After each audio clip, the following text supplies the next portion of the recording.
और जैसे ही प्रातः काल हुआ, आज अक्रूर जी महाराज ने अपने रथ को सजाया और वृंदावन की ओर रथ का मुख कर लिया और उसमें जो है समाधि लगा करके बैठ गए। और मन में जो है कई कई तरह के भाव आते हैं। किम मया चरितम भद्रम किम तप्तं परमं तपा किम वाताप्यर्हते दत्यम यत्र द्रक्षाद्य केशवम। अक्रूर जी मन में विचार करते हैं, बोले ऐसा कौन सा सुंदर कार्य हमने किया था जिससे कि आज मुझको जो है गोविंद का दर्शन होगा।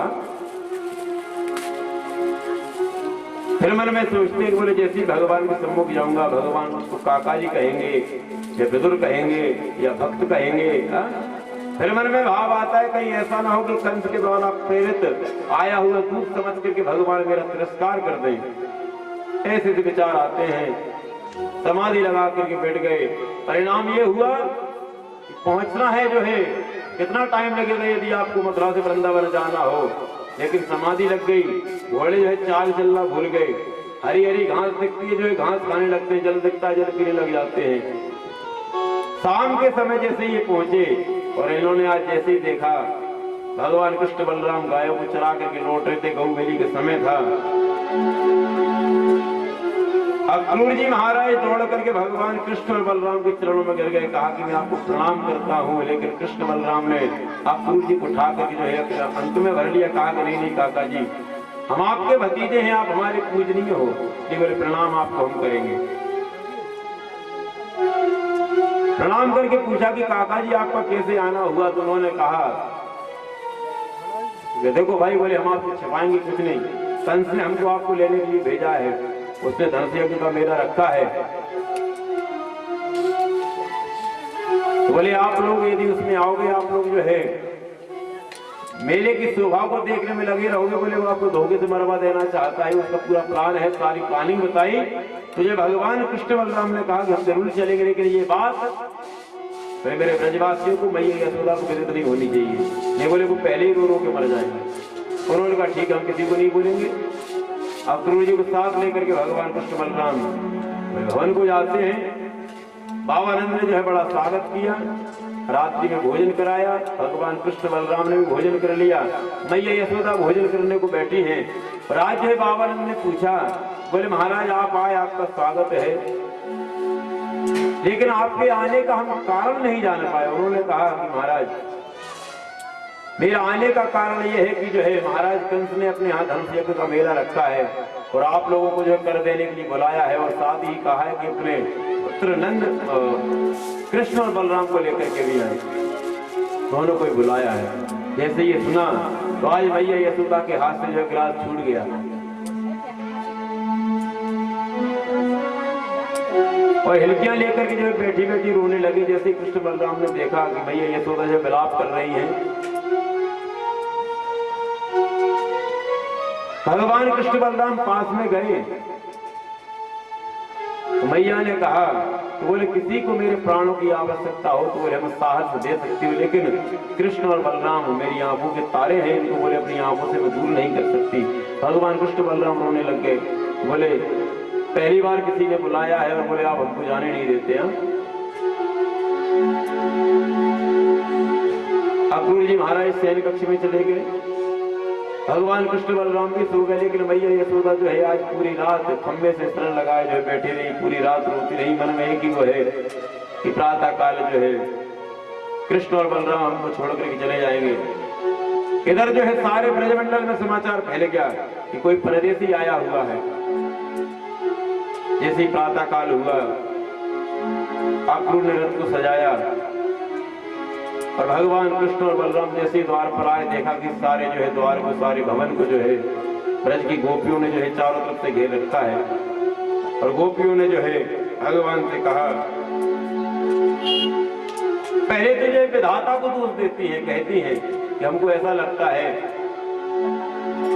कि बोले अक्रूर ये किसी जन्म का हमारा शत्रु है, जो आज जो है हमारे प्राणों को छीनने के लिए जो है कृष्ण और बलराम को लेने के लिए आया है। विधाता को दोष देती है। तो बोले विधाता यदि आप बोले किसी का संयोग नहीं देख सकते तो बोले आप पहले एक दूसरे को जो प्रेम जागृत क्यों कराते हो ना? और बोले संयोग से पहले वियोग करा देते हो। विधाता को दोष दिया, कोसती है बार बार। भगवान कृष्ण बलराम जैसे ही चले, बेटी कम है इसको, गोपियां जो रोक करके खड़ी हो गई, भरत को रोक करके खड़ी हुई, कहा कि आपने कैसे सोचे हम आपको जाने देंगी? भगवान कृष्ण जो है रसोत्तर करके समझाया, गोपियों को कहा कि देवियों, बोले देवताओं के समान लंबी आयु पाकर के भी मैं आपके ऋण से कभी पूर्ण नहीं हो सकता, लेकिन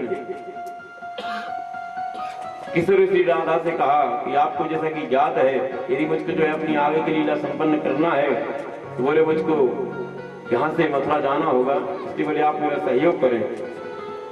उनको समझाया और जैसे ही रथ में बैठे तो देखा कि भैया यशोदा जो है उठती गिरती आ रही है, रोती हुई आ रही है। भगवान कृष्ण बलराम ने जैसे ही मैया यशोदा को देखा जो है रथ से कूद पड़े और जाकर के मैया यशोदा के जो है चरणों में लेट गए। मैया यशोदा ने दोनों को उठाया और जो है प्रेम आंसू से जो है दोनों के सर को भिगो दिया। और मैया यशोदा ने कहा कृष्ण और बलराम दोनों से, बोले बेटा मुझको आज जो है पता चला है कि तुम मेरे नहीं बोले देवकी के पुत्र हो, इसलिए बोले तुम्हारी माँ यशोदा नहीं। बोले कि ग्वालिनी एक गोपी आपसे जो हाथ जोड़ करके याचना करती, निवेदन करती है, तो बोले पूरे जीवन में मैंने आपको कभी भी जो है सुख नहीं दिया। माखन के बदले बोले मैंने आपको मार लगाई है, तो बोले आपने मेरी एक मटकी को जो फोड़ दिया, मैंने उसकी वजह से आपको गल से बांध दिया, इतने कष्ट मैंने आपको दिए। बोले इन बातों को कभी मत सोचना और हो सके तो बोले मुझको क्षमा कर देना। जैसे ही मैया यशोदा के वचनों को सुना, भगवान कृष्ण और बलराम हिलकियां लेकर के रोने लगे, बार बार चरणों में वंदन करते हैं। और भगवान ने कहा कि सारी दुनिया को भूल सकता हूँ, लेकिन मैया यशोदा तेरे प्रेम को मैं जीवन में कभी भुला नहीं सकता, क्योंकि भगवान जानते हैं कि मुझको बांधने का सामर्थ्य है तो केवल यशोदा के प्रेम में है, जिसके आदि मध्य अंत का पता नहीं, उसको यदि कोई बांध पाया तो मैया यशोदा का प्रेम है। बार बार जो मैया यशोदा के चरणों में वंदन किया, अपने ब्रजमंडल को प्रणाम किया, रथ में बैठते हैं और सीधे चल दिए। मार्ग में जो यमुना मिलती है, यमुना पे जाकर के जो है अक्रूर जी ने यमुना जी में स्नान किया। स्नान करते समय जो है भगवान कृष्ण ने जो है चतुर्भुज रूप में प्रकट होकर के उनको दर्शन दिए, तो अक्रूर जी भी समझ गए, बोले ये साक्षात परमात्मा है और ये कंस को नहीं छोड़ेंगे। इधर बाबानंद और समस्त ब्रजवासी पहले जो प्रस्थान कर चुके थे। जैसे ये पहुंचे यमुनाबाग नाम का जो बगीचा है, जैसे ये कृष्ण बलराम पहुंचे, भगवान कृष्ण ने कहा, पहले अक्रूर ने कहा कि महाराज ये बड़े बड़े जो महल हैं इनके बीच में छोटी सी कुटिया मेरी है, आप मेरे साथ चलते, हमारा मन है। लेकिन भगवान ने कहा कि नहीं, पहला निमंत्रण मामा के घर से, तो पहला भोजन मामा के यहाँ होगा, इसके बाद बोले हम कहीं आएंगे। अब जब भगवान कृष्ण के मन में विचार आया, बोले मथुरा नगरी दूर से देखने में बड़ी सुंदर है, पर जाकर के देखना चाहिए। जैसे ही बाबा से कहा, बाबा ने मना कर दिया, बोले नहीं ये राजधानी है, बोले आप लोगों को बोलना आता नहीं, किसी से कुछ कह दिया झगड़ा हो सकता है, इसलिए नहीं जाओगे। तो भगवान कृष्ण जब बलराम जी को इशारा किया तो बोले भूल गए, हाँ त्रेता में जब हम अवतार लेकर के आए थे तो हमने विश्वामित्र गुरुदेव से क्या कहा था कि लखन हृदय लालसा विशेषी, लखन हृदय लालसा विशेषी, मन हृदय लालसा विशेषी, लखन हृदय लालसा विशेषी, जाऊ जनकपुर आबहु देखी, जाई जनकपुर आबहु देखी, लखन हृदय लालसा विशेषी, लखन हृदय लालसा विशेषी। भगवान राम जनकपुर में गए, देखना चाहिए, लेकिन कहे कैसे भगवान राम समझ गए, गुरुदेव से कहा कि महाराज लक्ष्मण की इच्छा है कि बोले इस नगरी को जाकर के देखना चाहिए। उन्होंने कहा जाओ, जाकर के बोले देखा। तो भाई बलराम जी से कह रहे हैं, बोले उस अवतार में हमने आपको घुमाया था, इस अवतार बोले आप हमारी मदद करो। बलराम जी ने कहा कि बाबा मैं इसके साथ जाता हूँ, बोले कोई भी उद्यम नहीं करेगा। उन्होंने कहा बलराम यदि साथ में जाता है, बोले जाओ। जैसे ही चले, इधर कंस ने जो है सारे मथुरा में ऐलान करवा दिया, बोले कोई भी जो मथुरावासी कृष्ण बलराम का मार्ग में आकर के स्वागत नहीं करेगा, जो भी स्वागत करेगा उसको हम दंड देंगे बोले। लेकिन ब्रज की माताओं ने आज सोचा तो बोले ठीक है, तू मार्ग में आकर के स्वागत नहीं करने देगा, लेकिन अपनी अपनी अट्टालिकाओं से जो पुष्पों की वृष्टि करने थोड़ी रोक लेगा। ब्रज की माताएं जो अट्टालिकाओं पर कृष्ण और बलराम का दर्शन करने के लिए खड़ी हो जाती हैं। मथुरा और मधुरा में फर्क है। यदि हमारे मन ने, हमारी इंद्रियों ने विषयों को छू करके त्याग दिया तो हमारा मन जो है मथुरा है, और यदि हमारे मन में, हमारी इंद्रियों में विषय वासना भरी हुई है तो मधुरा है। तो मन को जो मथुरा बनाओ, जब आपका मन, आपका हृदय मथुरा हो जाएगा तो उस गली में एक न एक दिन परमात्मा जरूर अवश्य आएगा। तो आज ब्रज की माताएं हैं, मथुरा की माताएं सब अट्टालिकाओं पर खड़ी हुई हैं, और जैसे कृष्ण और बलराम के जो मित्र पहुंचते हैं पुष्पों की वृष्टि करने लगे, तो भगवान के छोटे छोटे सखा हैं वो कह रहे हैं कि देखो, जब बोले मथुरा में घुसते ही इतना स्वागत हमारा हो रहा है, हा? बोले कंस के दरवाजे पर पहुंचेंगे, मामा कंस के द्वार पर, तो पता नहीं बोले कितना स्वागत होगा। भगवान मुस्कुराए। भगवान ने सोचा कि बताओ कितने भोले भाले ब्रजवासी हैं, ये सोचते हैं कि हम जब मामा कंस के द्वार पर पहुंचेंगे, बोले हमारा जो है घी बोरी की थाली लेकर के हमारा स्वागत करेगा। इनको पता थोड़ी है उसने हमको क्यों बुलाया है। जैसे ही आगे बढ़े तो एक ने कहा कि देखो भैया, वृंदावन तो बोले गांव था, कोई दिक्कत नहीं, लेकिन बोले ये तो बाजार है यहाँ पर, बोले वस्त्र अच्छे होने चाहिए। बोले ठीक है। तो सीधे गए यमुना के तट पर, जहां पर जो कि राजसी रजक है कंस का, जो वस्त्रों को धुल रहा है। भगवान ने जाकर के कहा कि मामा राम राम, लेकिन वो बोला ही नहीं, इतना अभिमानी ही, तो उसको भी जो है कि हम कंस के जो राजसी भी है। भगवान ने फिर कहा कि मामा राम राम, ये मेरे गुणवान है, मेरे मित्र हैं, हम महाराज कंस के बंदे हैं, मित्रों को देखना चाहते हैं, इसलिए उनको कपड़ा है, क्या हम वस्त्र दे घंटे की बात है, घूम के वापस करेंगे। लेकिन उसने कहा घंटे में जो कार्य महाराज कंस करके मुझको करना पड़ा है, इसलिए आप चले जाओ। और लाठी लेकर के भगवान को मारने दौड़ा। भगवान ने जो अपना हाथ निकाला और एक जो है जैसे ही कहा किया हाथ का, कि आज हाथ जो है चित्र का काम कर गया, उसका सर जो है धड़ से अलग हो गया। और जितने लोग थे घाट पर सब भाग गए, चिल्लाते जा रहे हुए को मारने वाला आ गया, सक्कासुर मारने वाला आ गया, सब भाग गए।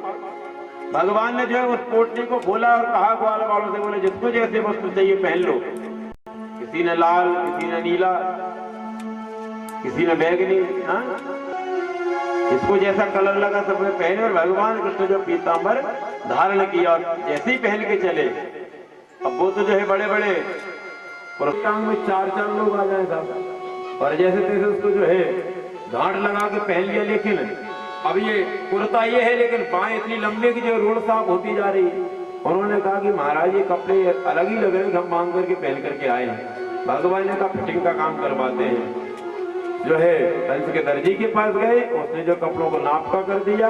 भगवान ने कहा, वो बोले हाँ ठीक है। फिर जो है सुदामा नाम के माली के पास गए, जिन्होंने भगवान को मालाएं पहनाई।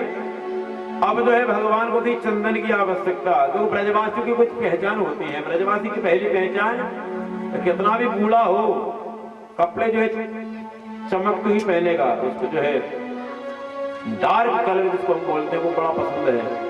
चंदन माथे पर चकाचक होगा, हाथ में लाठी होगी, गले में फूलों की माला होगी और आंखों में काजल होगा। ये पहचान होती है ब्रजवासियों की, चाहे 80 वर्ष का ही क्यों ना, आंखों में काजल लगाए। इन्होंने कहा कि चंदन की आवश्यकता है। तो देखा कि कहीं से जो है चंदन की महक आ रही है। भगवान ने जैसे देखा कि एक स्त्री जो है हाथ में चंदन को लिए जा रही है, कटोरे हाथ में, कटोरे में जो घिसा हुआ चंदन रखा है। भगवान ने देखा, देख करके कहा कि सुंदरी आप कौन है? अब जो है कोई दिखने में कुरूप हो और यदि आप उससे जाकर के बोल दो कि यार आप बड़े सुंदर हो, आपके जैसा सुंदर मैंने कहीं देखा ही नहीं, तो समझ लेना झगड़ा शुरू हो जाएगा। लेकिन यदि प्यार से कहोगे बुरा भी नहीं मानेगा। जैसे ही भगवान ने कहा कि यदि आपको बुरा ना लगे तो आप अपना परिचय दें, और यदि आप हमसे प्रसन्न हैं तो बोलिए घिसा हुआ चंदन आप हमको लगा दें। जैसे ही आज कुब्जा ने देखा, कुब्जा ने भगवान से कहा कि बोले मैं अपना क्या परिचय आपको दूंगा? बोले वैसे मेरा नाम सैर अग्नि है, लेकिन लोग उसको कुब्जा बोलते हैं, त्रिवक्रा बोलते हैं क्योंकि मैं 3 जगह से टेढ़ी हूं। महाराज कंस की मैं दासी हूं, मेरे द्वारा घिसा हुआ चंदन महाराज कंस को बहुत पसंद है, इसलिए बोले रोज घिस करके उनके लिए ले जाती हूँ। लेकिन मेरा मन होता है कि ये चंदन मैं आपको लगा दूं। भगवान ने कहा लगाओ, सारे ग्वाल वालों को चंदन लगाया, इसके बाद भगवान को चंदन लगाया। लेकिन आज भगवान ने देने में कसर नहीं की, उसकी जो है अंगूठी पर अपना पैर रखा और जो उंगली से जैसे इशारा किया तो जो है कुब्जा सर्वांग सुंदर हो गई। बोलो भक्त वत्सल भगवान की। और इसके बाद में कहा जहां पर धनुष रखा हुआ है, पूरे पूरब देसी गए 2 भाई, पूरे पूरब देसी गए 2 भाई, जहां धन मत हित भूमि बनाई, जहां धन मत हित भूमि बनाई, पूरे पूरब देसी गए 2 भाई, पूरे पूरब देसी गए 2 भाई। सीधे जो है पूरब दिशा में जाते हैं, जहां पर जो है धनुष रखा हुआ है।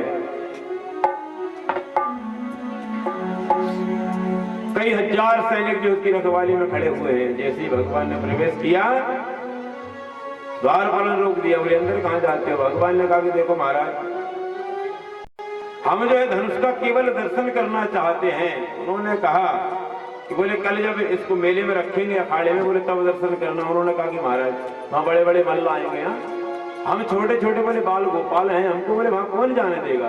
किसी बोले आज ही दर्शन करने को। उन्होंने कह दिया बोले ठीक है, ठीक कह रहे बच्चे हैं, बोले जाओ कराओ। जैसे ही दर्शन करने गए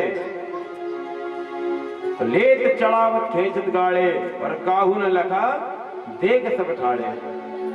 तो तेई क्षण मध्य राम धन तोड़ा, तेई क्षण मध्य राम धन तोड़ा, भयउ सकल मथा।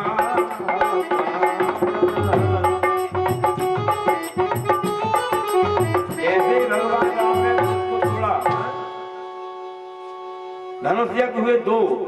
पहला धनुष यज्ञ मिथिला में और दूसरा मथुरा में। लेकिन मिथिला में जो धनुष यज्ञ हुआ वो सारा कार्य जो मुहूर्त से हुआ। तो मुहूर्त में धनुष के जब भगवान ने तोड़ा कि 23 क्षण मध्य राम धनु तोड़ा। धनुष को कहां तोड़ा? बोले सभा के मध्य में जो धनुष को तोड़ा। बोले नहीं। धनुष को बोले मध्य से तोड़ा। बोले नहीं। बोले क्षण के मध्य में तोड़ा। बोले ये भी नहीं। तो बोले सभा के मध्य में तोड़ा, क्षण के मध्य में तोड़ा, धनुष को भी मध्य में तोड़ा। लेकिन मध्य वाले राम ने तोड़ा। राम कितने हुए? 3। पहले परशुराम, फिर मर्यादा पुरुषोत्तम श्री राम और फिर राम। तो लेकिन वहां पर में तो क्या हुआ? विवाह हुआ, विवाह हुआ ना। लेकिन यहाँ पर जो बगैर मुहूर्त के तोड़ा तो क्या हुआ? युद्ध हुआ। तो भगवान कृष्ण बलराम ने एक टुकड़े ले लिए, जितने सैनिक है सब जो है गाज मूली कर समाप्त कर दिया। कंस को पता चल गया कि आज जो है कृष्ण ने जो है उस धनुष को तोड़ दिया। जो धनुष आपको जो है भगवान शिव ने दिया कर कहा था कि जो भी इसे तोड़ेगा वो तुझको कभी जीवित नहीं छोड़ेगा। अब तो कंस को रात की भर नींद नहीं आई। गधे पर अपनी सवारी देखता है, शीशा देखता है, आईने में अपनी शकल को देखता है, शकल नजर नहीं आती। छाया देखता है, छाया नजर नहीं आती। सोता है तो गधे पर सवारी देखता है। इतने लक्षण यदि आपको और हमको हो जाए, यदि किसी को ये सब कार्य देखें तो समझ लेना कि बस आने वाले हैं बोले वो यम के दूत। लेकिन चाणूर मुष्टिक ने कहा कि महाराज आप घबराओ मत। वो बोले पीड़ी नाम कहाती है, बोले अभी तो वो बैठा है, उससे मरवा देंगे। और बोले महाराज फिर भी नहीं यदि मरता वो, बोले आपके सामने, बोले हम उसको ललकारेंगे अखाड़े में और आपकी आंखों के सामने समाप्त कर देंगे। उसने कहा कि बोले आपसे जो अंतिम आशा हमारी बंधी हुई है। कुवलिया पीड़ नाम के हाथी को छोड़ दिया। भगवान कृष्ण बलराम ने उसको समझाया कि भाई इसको एक तरफ कर लो, लेकिन नहीं माना। तो भगवान ने उठा करके जो है कुवलिया पीड़ के हाथी ऊपर फेंक दिया। जैसे ही जमीन पर गिरा उसके जो है प्राण पखेरु उड़ गए और एक दांत भगवान कृष्ण ने और एक दांत बलराम ने खींच लिया। तो लेकर के जैसे ही अखाड़े में पहुंचे, कंस समझ गया इन्होंने के जो है उस हाथी को भी जो है समाप्त कर दिया। और जैसे ही भगवान जो है युद्ध भूमि में पहुंचे, अखाड़े में पहुंचे, सारी जो है सभा जो है दरबारियों से भरी हुई है। एक तरफ जो है ऋषि मुनि बैठे हैं, एक तरफ राजे महाराज, एक तरफ राजकुमार बैठे, एक तरफ जो है माताएं, एक तरफ ग्वाल बाल, बिल्कुल जो है बीचों बीच कंस का जो है दरबार लगा हुआ है। सिंहासन पर कंस बैठा हुआ है, नीचे जो है मुष्टिक चाणूर मल्ल खड़े हुए हैं। और जिसको भी जो है भगवान ने देखा, भगवान जिस रूप में देखता है भगवान उसको वैसे ही देखते हैं। मल्लों को भगवान पर्वताकार मल्ल में नजर आते हैं। एक तरफ स्त्रियां बैठी हैं, उनको जो भगवान साक्षात कामदेव के रूप में नजर आते हैं। ऋषियों को भगवान साक्षात परमात्मा के रूप में नजर आता है। और कंस को जो है बिल्कुल काल के रूप में भगवान दिखाई देते हैं कि बिल्कुल काल है ये मेरा। यही कह रही है भावना जैसी, प्रभु मूर्ति देखी तिन तैसी। चाणूर और मुष्टिक ने भगवान कृष्ण बलराम से कहा कि कृष्ण, हमने बोले तुम्हारी चर्चाएं बहुत सुनी है, कि आओ आज जो है दो दो हाथ हमसे दिखाओ, क्योंकि बोले हम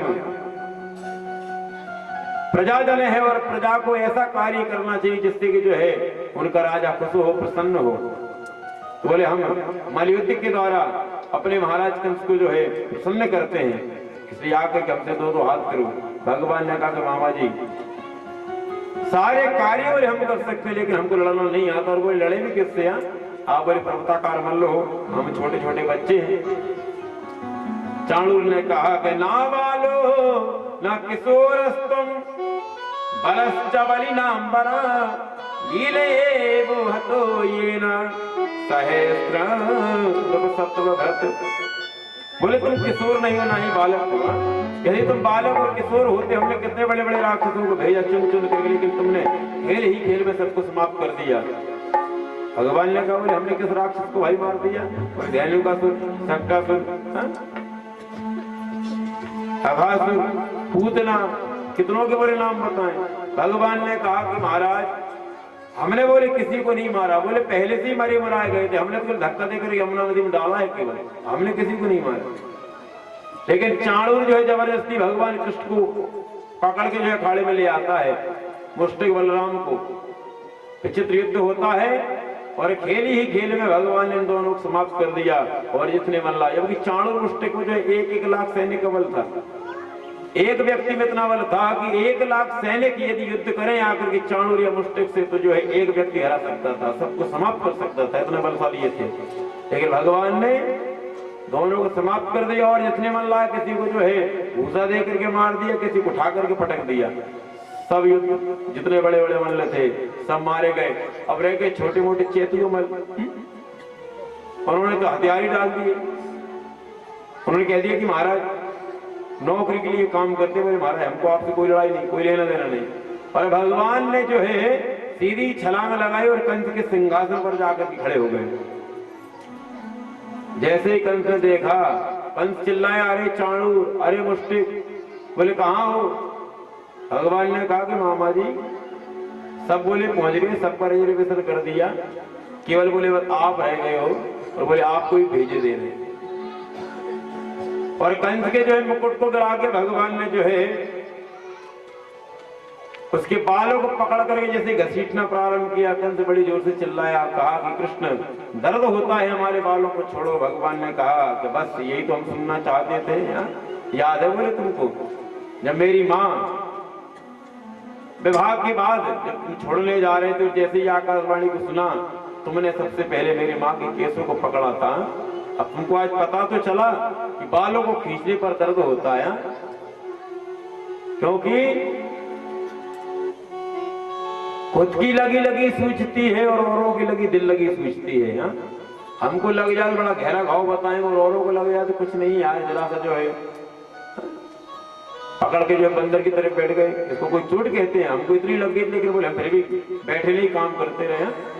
जाके पगला फटिए दीवानी, जाके पगला फटिए दीवानी, धोखा जाने पीर पराई, धोखा जाने पीर पराई, जाके पगला फटिए दीवानी, जाके पगला फटिए दीवानी। जिसके पैर नहीं छूटेंगे, चलने में उसको पीड़ा नहीं होगी, वो दूसरी की पीड़ा वो नहीं समझ सकता। आज कंस को जो है सिंहासन नीचे फेंका और भगवान त्रिलोकी का वर बढ़ा करके जो है कंस के ऊपर जो कूद जाते हैं, जिससे कंस के जो है पंच भौतिक प्राण छूट जाते हैं और भगवान जो उसको घसीट करके सारे प्रजाजनों को दिखाते हैं, ताकि प्रजाजन समझ जाए कि आज जो है इन्होंने कंस को भी मार दिया, और ले जाकर के जो है यमुना जी में डाल देते हैं। क्यों? भगवान ने सोचा कि कंस के मुखारविंद में कहीं जो गोकुल में मेरी गोपियां रहती हैं, यदि उनके चरणों की रज बह करके आ गई, इसके मुखमंडल में चली गई, तो बोले इसका भी जो कल्याण हो जाएगा। और भगवान वहां पर कुछ देर बैठे तो उस जगह का नाम पड़ा बोलो विश्राम घाट की। कंस को जो है भगवान ने समाप्त कर दिया। इसके बाद जो कारागार में जाते हैं उग्रसेन और अपने माता पिता को छुड़वाते हैं, दोनों को बंधन निकलवाते हैं, बेड़ियों को कटवाते हैं, हयामत आदि बनवाते हैं। लेकिन माता देवी की जो है भगवान को निहारती रह गई और बार बार जो है मैया यशोदा की धन्यवाद देती, सराहना करती, क्योंकि भगवान कृष्ण जब यहाँ से चले थे तो 1 घंटे के थे, लेकिन आज भगवान लौट करके मुद्रा कब आए? 11 वर्ष जो है 56 दिन हो गए तब लौट करके आए। 11 वर्ष 56 दिन और एक एक दिन एक एक पल माँ अपने जो है बालक के बगैर कैसे काट सकती है, ये केवल एक माँ ही समझ सकती है। निहारती रह गई और बार बार यशोदा को धन्यवाद देती है कि बताओ कितना प्रेम जो है मैया यशोदा ने मेरे बेटे पर किया होगा। कहती है 11 वर्ष पहले घटना पूरा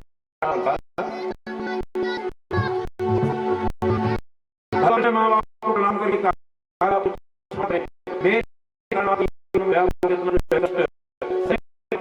मैं कैसा सेवा नहीं कर आपने जो किया है, ऐसा किया है कि कंस जो है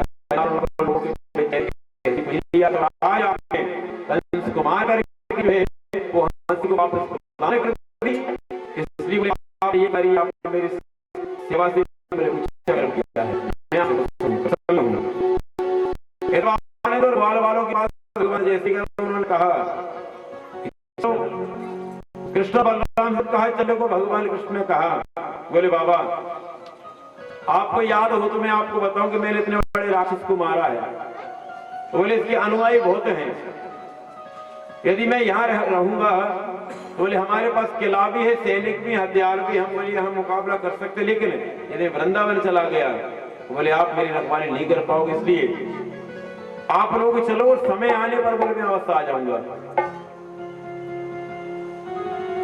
ऐसा कहकर उनको विदा किया। लेकिन बाबा आनंद का जो हृदय फटा जा रहा है, सारे ग्वाल बाल जो है रोते रोते मन को मार करके जो हृदय पर पत्थर रख करके जो है वापस आते हैं। इधर भगवान कृष्ण जैसे महलों में गए, आज जो है उनके सारे संस्कार जो शेष थे, मुंडन संस्कार कराया, यज्ञ भी संस्कार कराया और उनको जो है उज्जैनी में पढ़ने के लिए भेज दिया गया। क्योंकि भगवान जब तक ब्रज में रहे ना ही उन्होंने कभी चप्पल पहनी, ना ही जो कभी जो है मुंडन करवाए, क्योंकि भगवान ने कहा कि अपने केस हम तब कटवाएंगे जब ब्रजवासी सारे कष्टों को दूर कर देंगे। और आज भगवान का संकल्प पूर्ण हुआ, उसको भगवान ने मार दिया। सीधे जो है उज्जैनी जाते हैं सांदीपनी ऋषि के आश्रम पर और 64 दिनों में जो है 64 विद्याओं का अध्ययन करते हैं। ये 64 कलाओं में सारी कलाएं आती हैं, जैसे कि गाना बजाना भी एक कला है,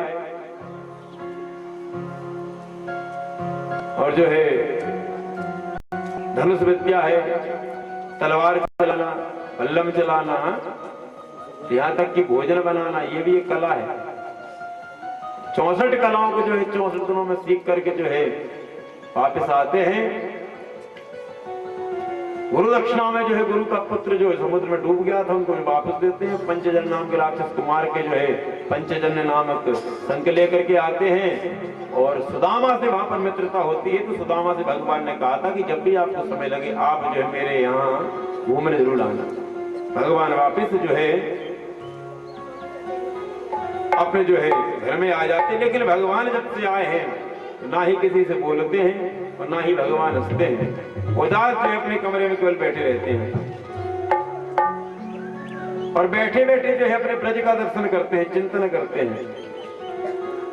आज भैया देवकी के मन में विचार आया कि बोले कृष्ण को अपने हाथों से भोजन कराऊं। जैसे भोजन लेके गई, कृष्ण के कक्ष में जैसे प्रवेश किया तो भगवान कृष्ण के जो नेत्रों में आंसू हैं। भगवान कृष्ण बैठे बैठे जो रो रहे हैं, लेकिन जैसे ही भैया देवकी ने देखा उनका हृदय जो फटने को हुआ, हाथ में से थाली छूट गई, भागी भागी जो है वसुदेव के पास आई, आकर के कहा कि महाराज बोले कृष्ण जब से जो है अवंती का पुरी से आया है, ना ही बोले किसी से बोलता है ना ही हंसता है। वसुदेव ने कहा कि देखो देवी, बोले गोद में तो कन्हैया कमरे में नहीं खिलाए, उसके स्वभाव से परिचित तो बोले हम भी नहीं। बोले क्या करें? तभी जो उद्धव जी महाराज आए, उद्धव से जो सारी बात महाराज वसुदेव ने कही। उद्धव ने कहा कि आप चिंता ना करें, मैं जाकर कृष्ण को समझाता हूँ। और उद्धव जी महाराज जो है जैसे ही भगवान कृष्ण के जो है कक्ष में प्रवेश किया और भगवान कृष्ण जैसे उद्धव को देखा, दौड़ करके उद्धव के जो है गले से भगवान लिपट गए और जोर जोर से भगवान आज रोने लगे।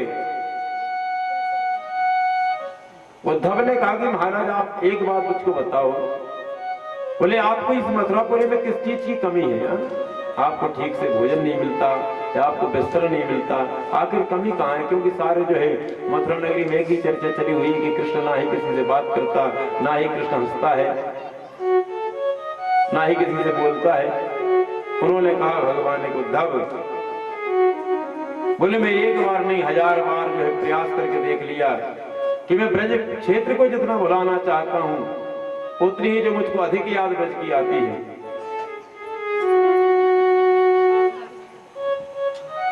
उद्धव उन बेचारे भोले भाले ब्रजवासियों ने उठते बैठते हंसते खाते पीते प्रत्येक परिस्थिति में उन्होंने मुझको चाहा।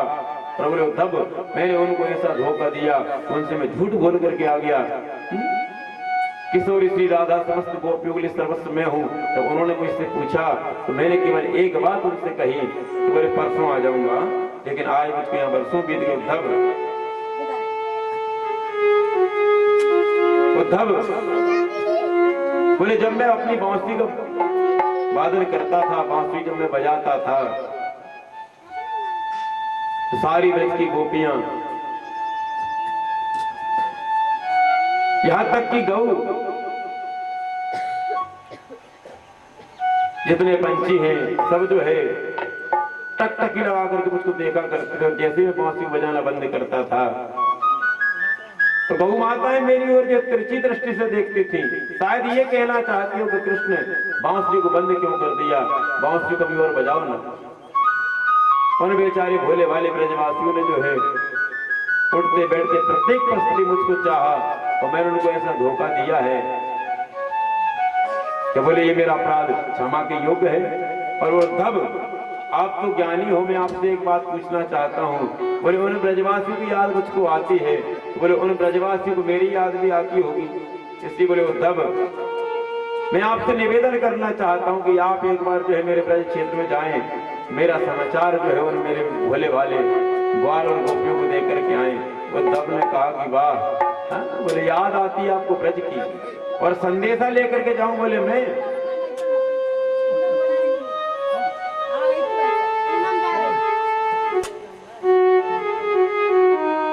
यदि वंशियों का प्रवर मंत्री बृहस्पति का शिष्य, जब बोले मैं वेदांती भाषा का निरूपण करूंगा, वो बेचारे भोले भाले गांव की गंवारपुरी भाषा को समझेंगे? भगवान ने कहा बोले इतना घमंड, जिन गोपियों ने, जिन ग्वाल वालों ने पूर्ण ब्रह्म परमात्मा को उंगली के सहारे पर नचा दिया और उद्धव कहता कि बोले भोले भाले गंवार। भगवान ने कहा उद्धव एक बार आप जाओ और सरल भाषा में समझाने का प्रयास करना, मुझको विश्वास है कि वो जरूर समझेंगे। एक बार उधो जहार आओ गोकुल धूल, उधो तुम्हारी नीत की प्रतीति कर ले हो। बोले आप एक बार जाओ और जाकर के बोले ये सारा समाचार जो है सुनाना।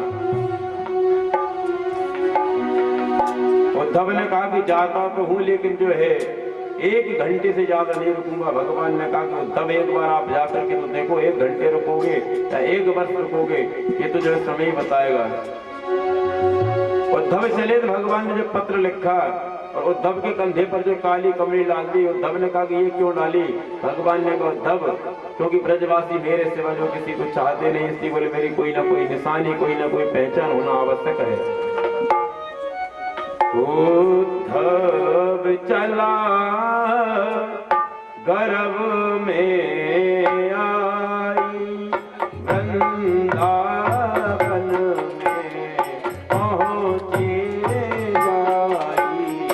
उद्धव चला गर्भ में आई, वृंदावन में पहुंचे जाई। उद्धव जी महाराज बड़े घमंड में जो है रथ पर सवार होकर के जो है वृंदावन की ओर चलते हैं। लेकिन भगवान कृष्ण जिस दिन से जो है वृंदावन को छोड़ करके गए हैं, उसी दिन से जो है भगवान कृष्ण के जितने ग्वाल वाल हैं प्रातः काल होते ही जो है मथुरा वाले मार्ग पर आकर के बैठ जाते हैं। क्योंकि मन में विश्वास है कि जैसे हम कृष्ण के बगैर नहीं रह सकते, वैसे ही हमारा कृष्ण हमारे बगैर नहीं रह सकता। और आज जैसे ही उन ग्वाल वालों ने उस रथ को आते हुए देखा, ग्वाल वाले समझ गए कि हमारा कृष्ण जो है हमसे मिलने को आ रहा है और दौड़ पड़े। लेकिन जैसे ही रथ के समीप पहुंचे, उनके नेत्र महाराज नम हो गए, सर को झुका करके खड़े हो गए। उद्धव ने कहा कि जय श्री कृष्ण भैया। सब ने जो है जय श्री कृष्ण को किया, लेकिन उद्धव से कोई बोला नहीं। उद्धव ने कहा कि देखो मैं कृष्ण का मित्र हूं, और कृष्ण को बोले आपकी बड़ी याद आती है, इसलिए बोले समाचार लेकर के मुझको भेजा है। मित्रों ने कहा, ग्वाल वालों ने कहा कि वारे कृष्ण बोल करके कहते बोले परसों आ जाऊंगा, लेकिन बरसों बाद यदि याद भी आई तो बोले खुद नहीं आ सका, अपने जो है मित्र को भेज दिया। जो है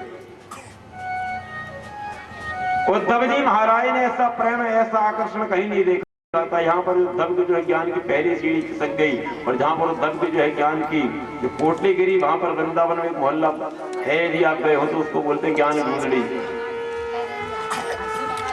इसके बाद उद्धव ने पूछा कि भैया भगवान कृष्ण जो पत्र में लिखा था सारा हाल जो है कह करके सुना दिया। इसके बाद में कहा कि हम जो मैया यशोदा का जो है दर्शन करना चाहते हैं, और मैया यशोदा का जो दर्शन हमको कहाँ सुलभ होगा, ये आप बताएं, घर जाने का मार्ग बताएं। ग्वाल वालों ने कहा कि उद्धव यदि आप मैया यशोदा के जो है महल को जाना चाहते हैं तो बोले हम आपको ये मार्ग बताते हैं। बोले सीधा सीधा मार्ग है। बोले आप ये जो पानी बह करके आ रहा है, बोले आपको दिख रहा है? बोले हाँ। बोले आप इसी को पकड़ के चले जाओ, बोले मैया यशोदा के महल तक पहुंच जाओगे। उन्होंने कहा कि बोले इस नाले का और यशोदा के महल का संबंध क्या है? उन्होंने कहा कि बोले ये कोई नाला नहीं है, आप ये ना समझे कि जो है नाला बह करके आ रहा है। तो बोले भगवान कृष्ण जिस दिन से छोड़ करके गए हैं, सारी गोपियां मैया यशोदा एकत्रित होती हैं और बैठ करके जो है करुणा क्रंदन करती हैं। उनकी आंखों से निकलने वाला जो पानी है, जो जल है, गोपिन के आंसुआन के नीर पनारे बहे बह के भय नारे। बोले कुछ और नहीं, ये गोपियों के जो आंसू हैं। उद्धव जी महाराज ने कहा कि ऐसा प्रेम मैंने जीवन में कहीं नहीं देखा। उद्धव और संग श्री दामा पहुंचे जाए नंद के गामा। उद्धव और संग श्री दामा पहुंचे जाए नंद के गामा पहुंचे जाए नंद के गामा। श्री राम जी महाराज उद्धव को लेकर के गए और जाकर के कहा कि भैया ये विशाल महल जो आपको नजर आता है, और ये बाबानंद मैया यशोदा का महल है। और बोले भैया जिस दिन से श्याम सुंदर इनको छोड़ करके गए हैं, इनकी जो है आंखों की शक्ति समाप्त हो चुकी है, श्रवण शक्ति कमजोर हो चुकी है। जोर से बोलने का प्रयास करना, जैसे उद्धव जी महाराज ने अंदर प्रवेश किया, मैया यशोदा को जैसे देखा, प्रणाम किया। उद्धव ने कहा कि मैया यशोदा के चरणों में जो उद्धव का प्रणाम स्वीकार हो। इस बात को सुना, मैया यशोदा के हाथ से माला छूट गई और एकदम मैया यशोदा जो है चिल्ला कर गड़बड़ा कर बोली, बोले धीरे बात करो भैया, बड़ी समझा कर सुलाया है, इतनी जोर से बोलोगे बोले मेरा कन्हैया जग जाएगा। उद्धव ने कहा कि भैया कहाँ आपका कन्हैया, वो पल्ली में सोया हुआ है। उद्धव ने कहा कि दिखाओ, तो उद्धव जी ने कहा कि बोले कृष्ण को जाए यहाँ से बरसों हो गए, लेकिन आज भी मैया यशोदा कहती है कि बोले पल्ले में कृष्ण सोया हुआ है। जैसे उद्धव की उंगली को पकड़ के मैया यशोदा पल्ले की ओर ले गई तो धड़ाम से जमीन पर गिर गई और रोते हुए उद्धव से बोले उद्धव, बोले मैं क्या बताऊं, ये वो ही पलना है जिस पलने में कभी मैं अपने कृष्ण को जो है सुलाया करती थी। तब मात यशोदा यूं कहने लगी, कहो उद्धव मेरो के सोहे कन्हैया, रहे भूख नाराज सी भोजन में, नित माखन चाखन हारे कन्हैया, करता कभी याद हमारी भी क्या, ब्रज सुंदर प्राण प्यारो कन्हैया, कब आवे गो दर्शन देन मुझे, इस वृद्ध की आंखों को तारो कन्हैया। मैया यशोदा कहती कि उद्धव ये बताओ, बोले कृष्ण जो है वहां पर ठीक तो है ना, किसी प्रकार की कोई दुख कोई आपत्ति तो उसको नहीं। बोले उसको माखन मिश्री खाने की आदत थी, राजसी भोजन में भूखा तो नहीं रह जाता। उद्धव ने कहा कि नहीं मैया कुशल मंगल है। मैया यशोदा ने कहा कि उद्धव मैं बोले समझ गई कृष्ण हमको छोड़ करके क्यों गया है। बोले क्यों, कि बोले एक बार कृष्ण मेरी मटकी को जो फोड़ दिया और मैंने कृष्ण को ऊपर से बांध दिया था, इसी वजह से जो है कृष्ण मुझसे रूठ करके मुझको छोड़ करके चला गया। और मैया यशोदा जो है करुणा क्रंदन करने लगी। उद्धव जो है मैया यशोदा के चरणों में साष्टांग लेटता है, मैया को प्रणाम करके कहता है कि मैया आप बोले मुझको इस बात के लिए क्षमा करें क्योंकि मैंने जो सोचा था वो आप बिल्कुल नहीं, मेरे जैसे करोड़ों ज्ञानी बोले आपके चरणों की रज पर मार दिए जाए बोले तब भी कम है। रात्रि भर बैठ करके आज मैया यशोदा और उद्धव जी में जो संवाद हुआ, प्रातः काल जैसे हुआ, उद्धव ने कहा कि बोले हम किशोरी श्री राधा समस्त गोपियों का दर्शन करना चाहते हैं। सीतामा ने वो बगीचा दिखा दिया जहाँ पर किशोरी श्री राधा समस्त गोपियां बैठी हुई हैं। लेकिन जैसे उद्धव जी महाराज सोचे, उद्धव जी महाराज जो वृक्ष की आड़ में खड़े हो गए, क्योंकि सोचा कि बोले जिन ग्वाल वालों से मैया यशोदा से बात करने के मैं लायक नहीं, बोले आज किशोरी श्री राधा और गोपियों से बोले मैं कैसे बात करूंगा। एक तरफ जो खड़े हुए हैं गोपियां जो आती हैं, किशोरी श्री राधा बीच में बैठी हैं, समस्त गोपियां जो है आकर के जो है अपना अपना स्वप्न किशोरी श्री राधा को सुनाती है। गोपी ने कहा कि रात्रि में कृष्ण मेरे सपने में आए और बछड़े को छोड़ करके भागने लगे, जैसे ही पकड़ने को बोले देवी हमने प्रयास किया मेरी नींद खुल गई।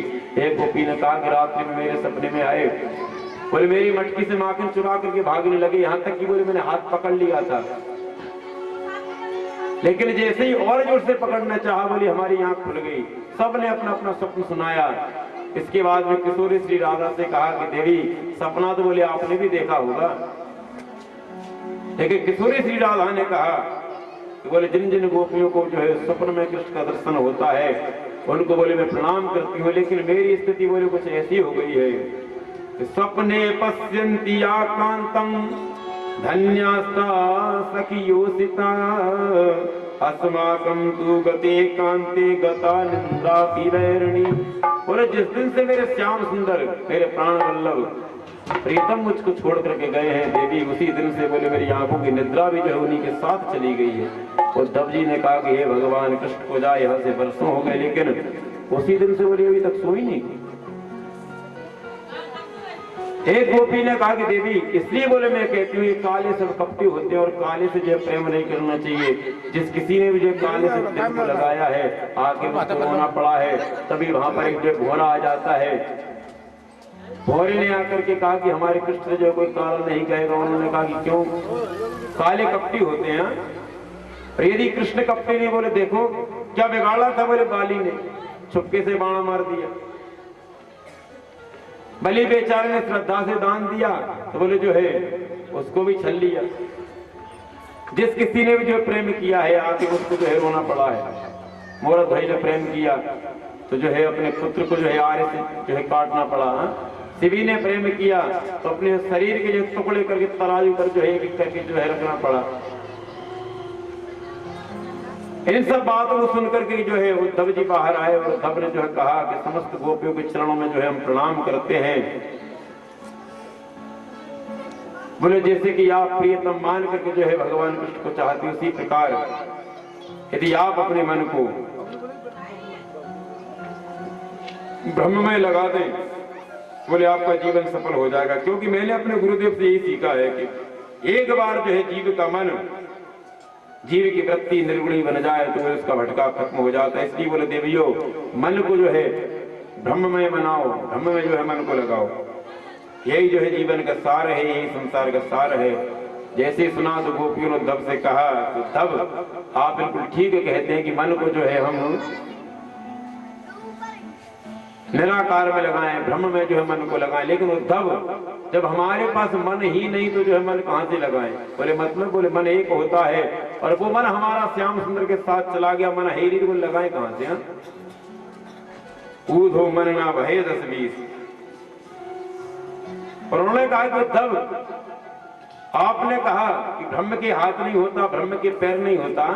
मेरे ख्याल से बोले आप ब्रह्म को नहीं जानते। यदि ब्रह्म के हाथ और पैर नहीं होते तो ये बताओ कि बोले पैरों से चलकर गौ चराने गया कैसे, हाथों से छीके पर से मटकी उतारी कैसे? यदि हाथ और पैर नहीं होते तो हमको ऐसा लगता है कि उद्धव आप ब्रह्म को नहीं जानते। क्यों दो तुम भय बोरे पाती लेके आए दोरे। फिर गोपियों ने कहा कि अभी आपने कहा कि ब्रह्म जो सबके अंदर समाया हुआ है, सबके अंदर व्याप्त है, ब्रह्म तुम्हारे अंदर भी है, ब्रह्म हमारे अंदर भी है। तो बोले ब्रह्म होकर के ब्रह्म को उपदेश देने की गलती ऐसी आप क्यों करते हो? आज जो है उन गोपियों ने आज उद्धव को ऐसा ज्ञान दिया, ऐसा ज्ञान दिया। गोपियों ने कहा कि उद्धव तुम ये समझते हो कि हम इसलिए रोती कृष्ण से मिलने के लिए? बोले फिर क्यों रोती हो? बोले यदि हमको कृष्ण से मिलना होता तो बोले यहाँ से कोई 15 दूर थोड़ी है, बोले दिन में 3 बार होकर के आ जाते। लेकिन हमने मन में संकल्प लिया है तो यदि हमारे जाने से कृष्ण के जो है जीवन में कोई रुकावट आती है तो बोले हम ऐसा कोई कार्य नहीं करेंगे जिससे हमारे जो प्रीतम को कोई ठेस पहुंचे। जीवन भर बोले हम रोती रहेंगी। सारी गोपियां एकत्रित होती हैं, इकट्ठा होकर के जो है भगवान के जो है चरित्रों का वर्णन करती हैं, बैठ जाती हैं और गोपियों के जो है नेत्रों से आंसू निकलने लगते हैं। और ऐसे आंसू निकलते हैं कि वो आंसू जो है एक सरोवर का रूप ले लेते हैं। और उसी सरोवर में जो उद्धव जैसे ज्ञानी ने जो है 7 महीने गोते लगाए।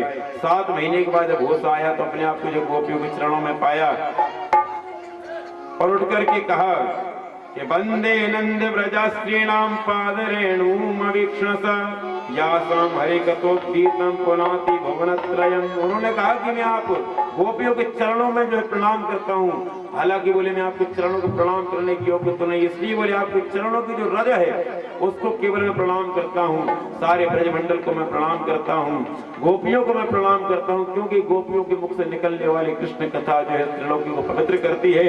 और कहा कि देवियों ये मेरा वचन है, सूर्यास्त होगा बाद में लेकिन कृष्ण आकर के देंगे दर्शन आपको पहले। और उद्धव जी महाराज ने सीधी दौड़ लगा दी, ऊधो सूदो है चलो सुन गोपिन के बोल। और ज्ञान बजाई टुंडुबी तहाँ प्रेम बजाए और ढोल। सीधे आए भगवान कृष्ण के पास और भगवान कृष्ण ने जैसे ही देखा हंस करके भगवान कृष्ण उद्धव को जो है उन्होंने भर लिया। कहा कि कहो ज्ञानी जी महाराज कितनी चेलियां बनाई? उद्धव ने कहा कि महाराज कि गर्व था मुझको कि मौसम कौन चतुर सुजान है और पूर्ण मेरी भक्ति है और पूर्ण मेरा ज्ञान है। बोले फिर क्या हुआ कि बाद में भी वृत्तियां बालू की बिल्कुल धुल गई और गोपियों की भक्ति देखी तो आंख मेरी खुल गई। बोले महाराज मैंने आपके समान निष्ठुर जीवन में कभी नहीं देखा। बोले महाराज जिस दिन से आप ब्रजमंडल को छोड़ के आए हैं पक्षियों की चंचलता समाप्त हो गई, ऋषि मुनियों की तरह पक्षी बैठे हुए हैं। गायों ने महाराज जो है घास को तक खाना बंद कर दिया, यमुना तट जो है बिल्कुल सूना हो गया। और गोपियां बोले महाराज आपके विरह में हर एक क्षण जो है नई मृत्यु को देखती है। बोले महाराज इसलिए बोले महाराज निवेदन ये है कि मैं आपको वहां पर लेकर के जाऊंगा। भगवान ने कहा उद्धव तुम ज्ञानी तो थे लेकिन प्रेमी नहीं थे, क्योंकि बगैर ज्ञान के बगैर भक्ति के जो ज्ञान होता है वो एकदम अंधा होता है, वो विनाश की ओर ले जाएगा आपको, क्योंकि ज्ञानी का जो पतन अहंकार से होता है। इसलिए बोले मैंने आपको वृंदावन भेजा था ताकि आपकी ज्ञान पर भक्ति का पुट लग जाए। नेत्रों को बंद करो। जैसे नेत्रों को बंद किया भगवान ने समस्त गोपियां किशोरी श्री राधा रानी भगवान के पास है। भगवान ने कहा नेत्रों को खोलो। जैसे नेत्र खोला उद्धव को जो है समस्त गोपियों के साथ भगवान कृष्ण का दर्शन हुआ। बोलो भक्तवत्सल भगवान की। भगवान ने कहा कि ना ही ये मेरे बगैर रहती है और बोले ना ही इनके बगैर एक पल बोले मैं रहता हूं, क्योंकि राधा मेरा स्वरूप है। जो राधा है वो कृष्ण है, जो कृष्ण है वो राधा है। हमारा जो है वेदांत दर्शन कहता है कि तस्मात् ज्योतिर्भवेत् मेधा श्री राधा माधव रूपकम। जो राधा है वो कृष्ण है, जो कृष्ण है वो राधा है। नीचे से जो है एक ज्योति चलती है, ऊपर जाकर दो भागों में परिणत हो जाती है। तो एक को राधा कहते हैं, एक को माधव कहते हैं, लेकिन तत्व एक ही है। क्योंकि जब नारायण राम बन करके आते हैं तो लक्ष्मी जो है जानकी बन के आती है। जब नारायण कृष्ण बन करके आते हैं तो लक्ष्मी रुक्मणी बन के आती है। तो राधा कौन है? हा? तो कृष्ण है वो राधा है, वो जो राधा है वो कृष्ण है। कि श्यामा में श्याम समाया है, श्याम ने श्यामा श्यामा गाया है। श्यामा में श्याम समाया है, श्यामा में श्याम श्याम गाया है। श्यामा में श्याम समाया है, श्याम के बस में आया है। श्यामा में श्याम समाया है, श्यामा के बस में आया है।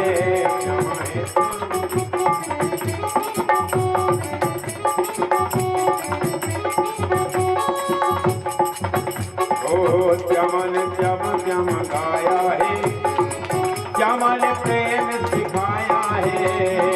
श्याम ने श्यामा श्यामा गाया है, श्यामा ने प्रेम सिखाया है। श्यामा है वंदना, श्यामा है अर्चना, श्यामा है वंदना, श्यामा है अर्चना। श्यामा श्याम में ढली श्यामा जगती है माँ, श्यामा श्याम में ढली श्यामा जगती है माँ। श्याम से मिलाने वाली राधे राधे, रस बरसाने वाली राधे राधे। श्याम से मिलाने वाली राधे राधे, रस बरसाने वाली राधे राधे। कन्हैया को ये नाम प्यारा लगे, कन्हैया को ये नाम प्यारा लगे।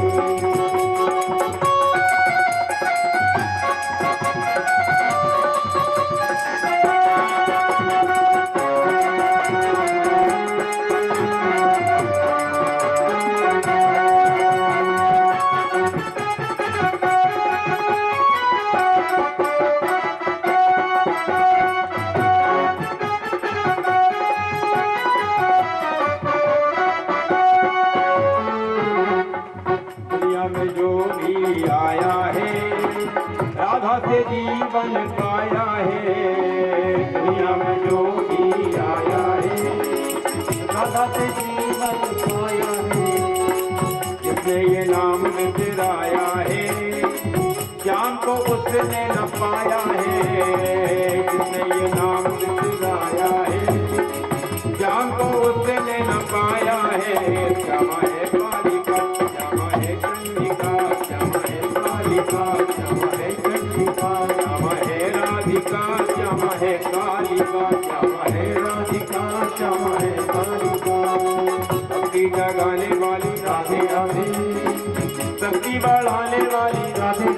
ओ भक्ति बढ़ाने वाली राधे राधे, भक्ति बढ़ाने वाली राधे राधे, कन्हैया को ये नाम प्यारा लगे,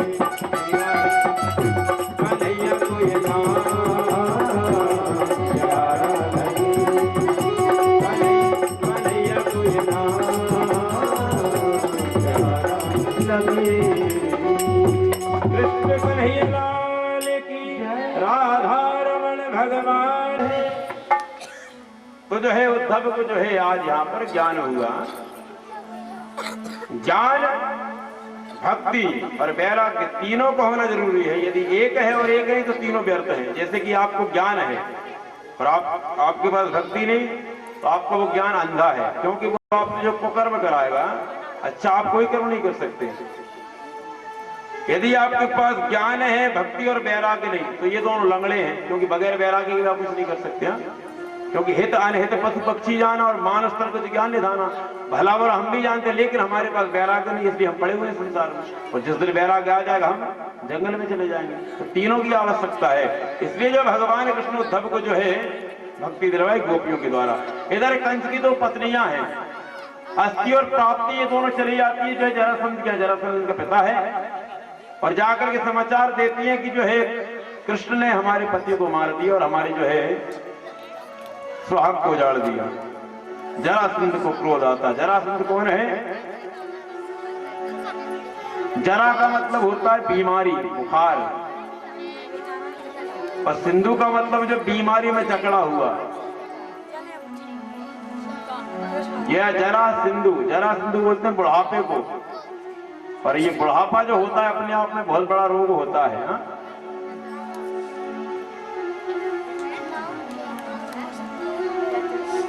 कोई नहीं चाहता कि हम बूढ़े हो जाएं, लेकिन ये जबरदस्ती आ जाता है बुढ़ापा। कोई चाहता थोड़ी हम बूढ़े हो जाएं, लेकिन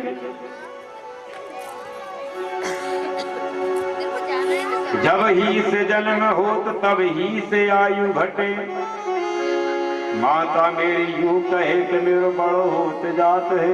हमारी जब से जो है जन्म होता है तो हमारी जो है आयु घटना प्रारंभ हो जाती है। डोलत फेरत खेरत और खात, या ही में देखो ये यौवन लद जात है। और यौवन के बीते ये तो बाबरो दिखात। हम पहले जवान होते हैं, फिर जो है बूढ़े हो जाते हैं। बूढ़े जब हो जाते हैं हमें जो देखने में अजीब से लगते हैं, पागल से, क्योंकि झुर्रियां जो है पड़ जाती है, दांत टूट जाते हैं, गुफा जैसा हमारा मुंह खुला रह जाता है, कुछ बचता नहीं। और फिर डोकरे के बीते ये तो ऐसे भुज जात। नियम बताए हैं, बुढ़ापा आने से पहले जो भगवान हमको कहीं चेतावनी देता है भजन करने की, हम भजन करते नहीं है। क्योंकि बताया है कि 10 वर्ष के जब हम हो जाएं तो हमको जो माता की उंगली पकड़ के चलना छोड़ देना चाहिए। और 20 साल के जब हम हो जाएं हमको खिलौनों से खेलना छोड़ देना चाहिए। और हम जब 30 के हो जाएं तो इधर उधर आंख घुमाना छोड़ देना चाहिए। 40 के हो जाएं तो रात को खाना छोड़ देना चाहिए। 50 के हो जाएं तो होटल में जाना छोड़ देना चाहिए। 60 के हो जाओ तो दुकानदारी व्यापार को बंद कर देना चाहिए। 70 के हो जाओ तो जो है पलंग पर सोना छोड़ देना चाहिए। 80 के जब हो जाओ लस्सी पीना बंद कर देना चाहिए। 90 के जब आप हो जाओ तो जीने की जो है आशा छोड़ देनी चाहिए। और 100 के जब हो जाओ दुनिया छोड़ देनी चाहिए। इसमें कल्याण है। भगवान हमारी जो है कई घंटियां बजाता है। भगवान हमको सचेत करता है कि भाई समझ जाओ, लेकिन हम समझते नहीं। हाँ? हम तो ये कहते हुए बगैर बताए भगवान ने मार दिया। भगवान बहुत बताता है कि भाई समझ जाओ तुम मरने वाले हो। जैसे कि कोई कोर्ट से नहीं कोई नोटिस आता है, पहले नोटिस आएगा, फिर जमानती, फिर गैर जमानती। यदि फिर भी आप पेश नहीं होते फिर पुलिस आपको पकड़नी आएगी। ऐसे भगवान भेजता है। भगवान पहला नोटिस भेजेगा, आपके बालों को सफेद करेगा। बाल सफेद मतलब बोले शीशा देखना बंद करो, सही ना संवरना बंद करो, तुम्हारी उम्र अब सजने की नहीं रही, ठीक है नहीं, बैठ करके भगवान का भजन करो। लेकिन हम इतने बड़े ज्ञानी हैं, हम जाएंगे मार्केट 7-8 रुपए खर्च करेंगे तो फिर पाठक जी बोले काटो घोलो लगा लो और हर सफेद बाल काला बना लो, लेकिन भजन नहीं करेंगे। भगवान घंटी बजाएगा, कान पहरे कर देगा, हम बटन लगवा लेंगे, लेकिन फिर भी जो है भजन नहीं करेंगे। भगवान दांतों को तोड़ देगा 32 पूरी, बोले अब कम खाओ कम बोलो भजन करो, नकली दांत लगवा लेंगे, चने बैठ करके खाएंगे बुढ़ापे। भगवान सोचता बोले अब क्या करूँ, आंखें फोड़ देगा, बोले दिखेगा नहीं तब तो करेगा, लेकिन नहीं चश्मा लगवा लेगा, आजकल लेंस चल गए आंखों में डलवा लो। अरे भगवान जो कमर को तोड़ देगा, पैरों को तोड़ देगा, जोड़ों में दर्द कर देगा, बोले चलने की नहीं बनेगी तब तो करेगा भजन, लेकिन वो फिर क्या करेगा? हाँ, डावर चमत्कार जो करे अंदरूनी शक्ति का विकास, लेकिन भजन नहीं। देखो भगवान ने 100 वर्ष की आयु दी है। भगवान कहते हैं कि 1 2 3 4 8 9 10 11 12 यानी रहे 13 14 17 18 तक बोले कैसे भी रहो, लेकिन जब 19 के हो जाओ, 19 यानी यहाँ से 20 लग गया तो ईश्वर के प्रति समर्पित होना सीख लो। 19 20 23 24 25 30 35 36 38 39 42 43 47 48 48 तक ज्यादा नहीं कर सको, ग्रस्त जीवन में रह करके दोनों टाइम को पहुंच जाओ मंदिर में। लेकिन हम 49 और 50, और जब 50 के हो जाओ तो 51 यानी कि जंगल में जाने की तैयारी करो, भजन करने का टाइम आ गया। 51 52 53 54 55 56 58। लेकिन यदि हम 58 तक भी जो है घर छोड़ के जंगल की ओर प्रस्थान करने की नहीं सोचते तो फिर क्या लग जाता है? 59। फिर हमारे बच्चे कहते हैं मेरी 60 है, 59 60 61 62 60 है बोलिए, लेकिन हम जो है फिर भी पड़े रहते हैं, क्योंकि गधे हैं ना, हमको आदत है जो वो ढोने का शौक है साहब। जब शासन ने आपको रिटायर कर दिया कि भाई 60 का तू हो गया, तू 60 आ गया, इसलिए घर बैठ, लेकिन प्राइवेट नौकरी की तलाश में निकलेगा, क्योंकि चिंता है नाती को पढ़ाना है, पोती का विवाह करना है।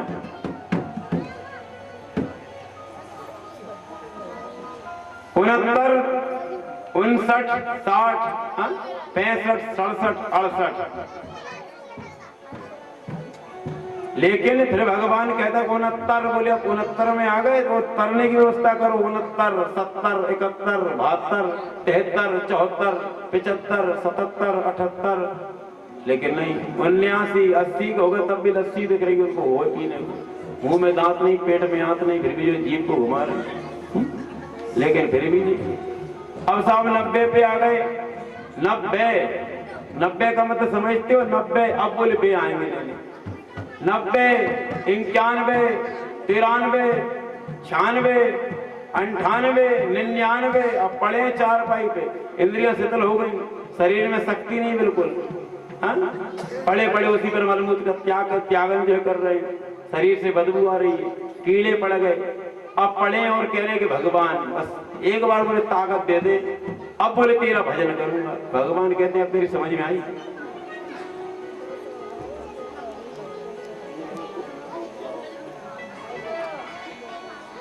अब पढ़े साहब, जब भगवान ने कहा तब तो भजन किया नहीं, अब पढ़े पढ़े कह रहे एक बार बस,